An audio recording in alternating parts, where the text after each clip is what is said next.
प्यारे विद्यार्थियों नमस्कार। मैं राकेश खेदड़, व्याख्याता रसायन विज्ञान, हुडा पब्लिक स्कूल, उठागोर जी। अपना टॉपिक चल रहा था विलयन में अणुसंख्यक गुणधर्म, और मैंने आपको एक अणुसंख्यक गुणधर्म कंप्लीट करवा दिया है, वो था वाष्प दाब में आपेक्षिक अवनमन। उस वीडियो लेक्चर को कंप्लीट देखने के बाद, याद करने के बाद आपको इस टॉपिक पे आना है। तो आज का अपना टॉपिक है क्वथनांक में उन्नयन। सबसे पहले आपको ये पता करना है कि एक क्वथनांक होता क्या है, क्वथनांक किसे कहते हैं। तो आपको इसकी परिभाषा याद रखनी है। किसी द्रव का क्वथनांक वह ताप है जिस पर द्रव का वाष्प दाब वायुमंडलीय दाब के क्या हो जाए, बराबर हो जाता है। तो आप उसे क्या कहते हो, क्वथनांक कहते हो। मैंने क्या कहा है, किसी द्रव का क्वथनांक वह ताप है जिस पर द्रव का वाष्प दाब वायुमंडलीय दाब के क्या हो जाता है, बराबर हो जाता है। तो आप उसे क्या कहते हो, क्वथनांक कहते हो। समझ गए। अब आपको इसकी जो थ्योरी है, उस थ्योरी से पहले मैं आपको डायग्राम से समझा रहा हूं। थ्योरी ध्यान से समझ लेना। अगर थ्योरी नहीं समझोगे तो आपको ग्राफ में भी दिक्कत आएगी, इसलिए ध्यान से समझ लेना। देखना, क्वथनांक में उन्नयन का अर्थ मैं आपको एक डायग्राम से समझा रहा हूं, उस पर गौर करना है। ये मैंने पात्र लिया, ध्यान से समझना।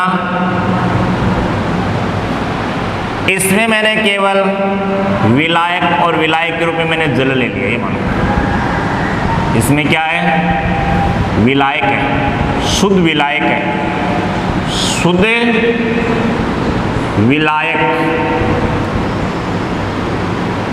और शुद्ध विलायक और विलायक के रूप में क्या लिया, विलायक के रूप में जल लिया। दूसरा ये पात्र है, ध्यान से समझना, आपका डाउट यहीं पर क्लियर हो जाएगा।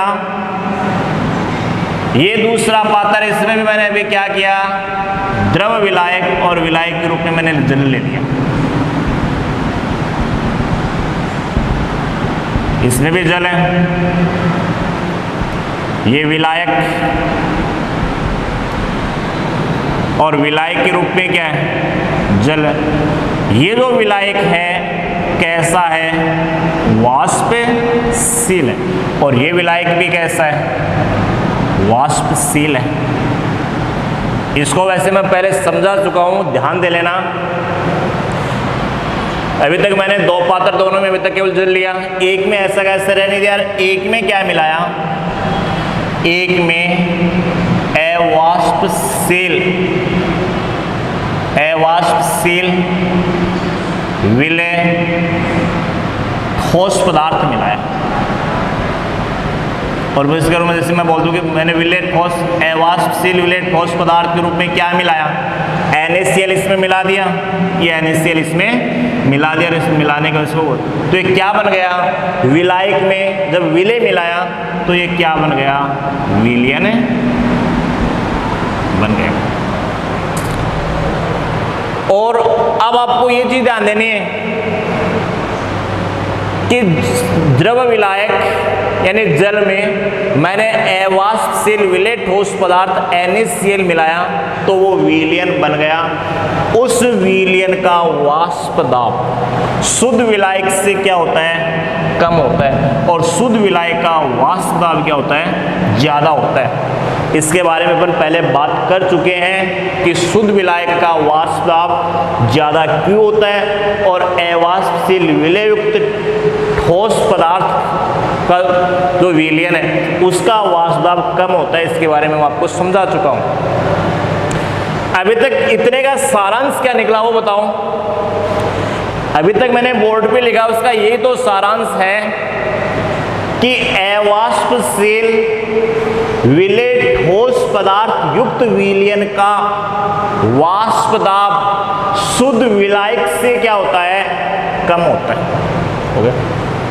और क्वथनांक में क्या बात कर रहे हो, वह किसी द्रव का वह ताप जिस पर द्रव का वाष्प दाब किसके बराबर हो जाए, वायुमंडलीय दाब के बराबर हो जाए। ये मान लेता हूं, एक बार सपोज कर लो, ये मान लिया मैंने मान लिया वायुमंडलीय दाब है। ध्यान से समझ लेना, ये मैंने क्या मान लिया, ये क्या है, वायुमंडलीय दाब है।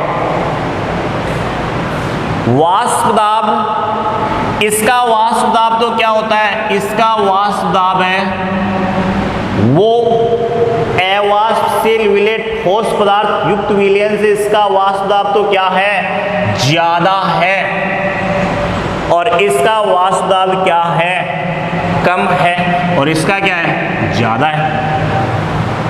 तो आप बताओ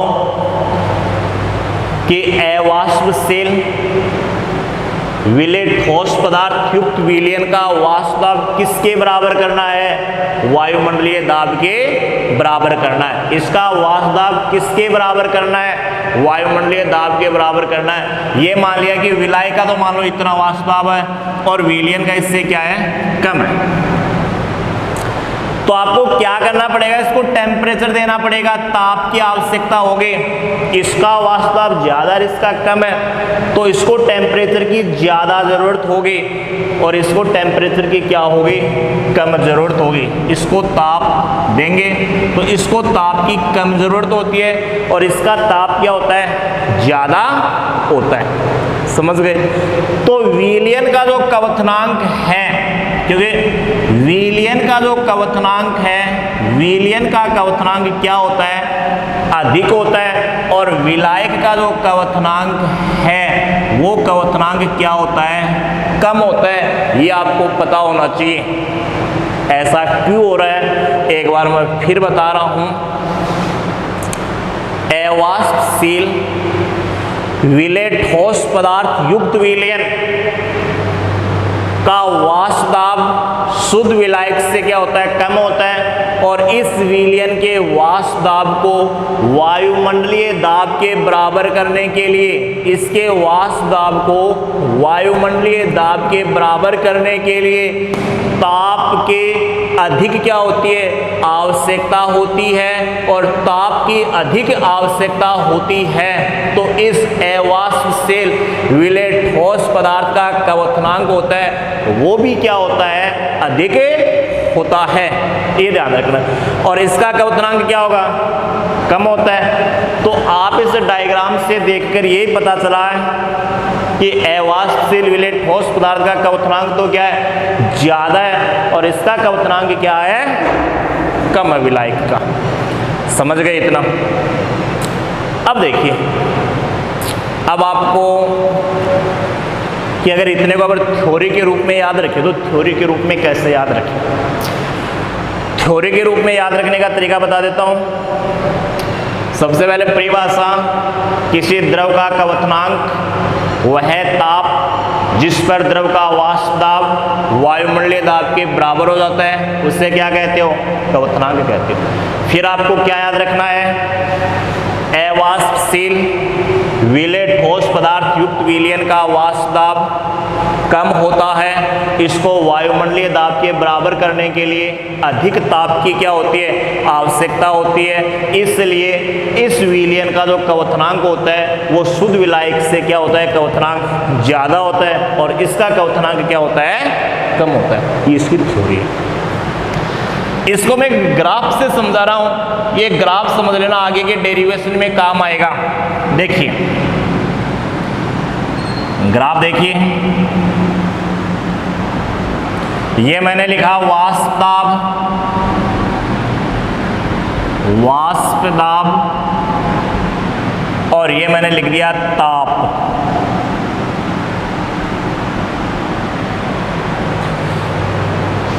लिख दिया। ये मानो कि कोई टेम्परेचर है, समझना, इसी उदाहरण से यानी इसी डायग्राम से मैं ग्राफ समझा रहा हूं। ये मान लो कि ये तो वायुमंडलीय दाब है, ये तो क्या है, वायुमंडलीय दाब है। समझ गए? ये मान लो कोई टेम्परेचर है, कोई भी टेम्परेचर है, ये कोई टेम्परेचर है, इस टेम्परेचर पर शुद्ध विलायक का वाष्प दाब ये मान लो, ये कोई टेम्परेचर है, इस पर जो शुद्ध विलायक है, ये मान लो कि शुद्ध विलायक, यानी विलायक ये होता है शुद्ध विलायक, जो विलायक है इस विलायक का वाष्प दाब ये मान लो कि वाष्प दाब वायुमंडलीय दाब तो इतना है और विलायक का वाष्प दाब किसी टेम्परेचर T पर इसका वाष्प दाब इतना है। ध्यान से समझना, विलायक का वाष्प दाब मान लिया कि इतना है और वायुमंडलीय दाब इतना है। इस विलायक के वाष्प दाब को किसके बराबर करना है? विलायक के वाष्प दाब को किसके बराबर करना है? वायुमंडलीय दाब के बराबर करना है। तो क्या बढ़ाना पड़ेगा? टेम्परेचर बढ़ाना पड़ेगा, और टेम्परेचर बढ़ेगा तो ये देखो कि ये विलायक का वाष्प दाब, टेम्परेचर बढ़ रहा है,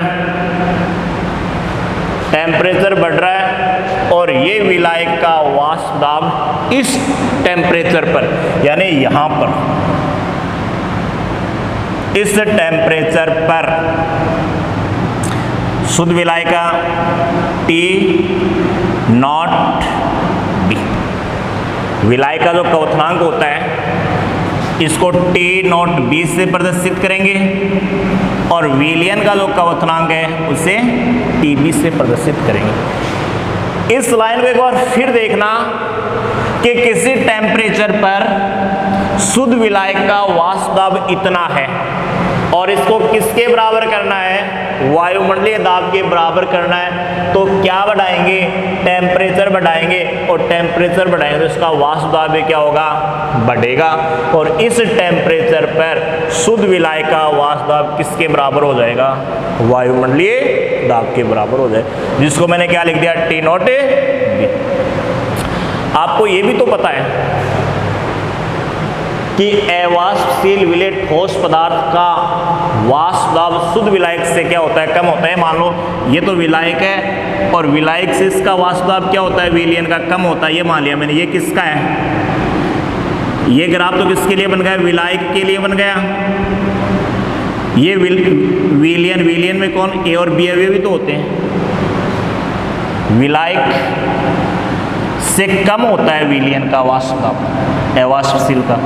इसको भी वायुमंडलीय दाब के बराबर करेंगे तो क्या बढ़ाएंगे? टेम्परेचर बढ़ाएंगे, और टेम्परेचर बढ़ाएंगे तो ये इस टेम्परेचर पर किसके बराबर हो जाता है?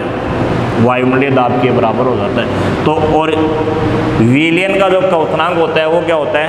TB होता है। इस चीज पे ध्यान दे लेना। अवाष्पशील विलेय पदार्थ युक्त जो विलयन होता है उसका वाष्प दाब विलायक से कम होता है। कम ही तो है, विलायक का इतना है, विलयन का इससे कम है। इसको भी इसके बराबर करेंगे तो क्या बढ़ाएंगे? टेम्परेचर बढ़ाएंगे। इस टेम्परेचर पर विलयन का भी इसके क्या हो जाएगा? बराबर हो जाएगा। और विलयन के लिए क्या लिख दिया मैंने? TB लिख दिया। दोनों का जो डिफरेंस होता है, दोनों का जो डिफरेंस होता है उसे किससे दर्शाते हैं? डेल्टा TB से दर्शाते हैं। दोनों का जो डिफरेंस है उसे किससे दर्शाएंगे? डेल्टा TB से दर्शाते हैं। तो याद रखना क्वथनांक में यूनियन का संकेत क्या हो गया? Delta TB। वैसे यूनियन का अर्थ क्या होता है? वृद्धि, और वो वृद्धि किसमें? क्वथनांक में। तो आप इस डायग्राम से देख लो या चाहे इससे देख लो कि इसका वाष्प दाब कम है, इसलिए इसके टेम्परेचर में क्या कर रहे हैं? वृद्धि कर रहे हैं। टेम्परेचर विलयन का क्या कर रहे हैं? बढ़ा रहे हैं। और जो ताप में वृद्धि होती है वही तो यूनियन होता है, और दोनों का डिफरेंस डेल्टा TB। ये आगे काम आएंगे, दिमाग में बैठा लेना कि ये ग्राफ, ये लाइन तो किसके लिए? विलायक के लिए, और ये किसके लिए? विलयन के लिए।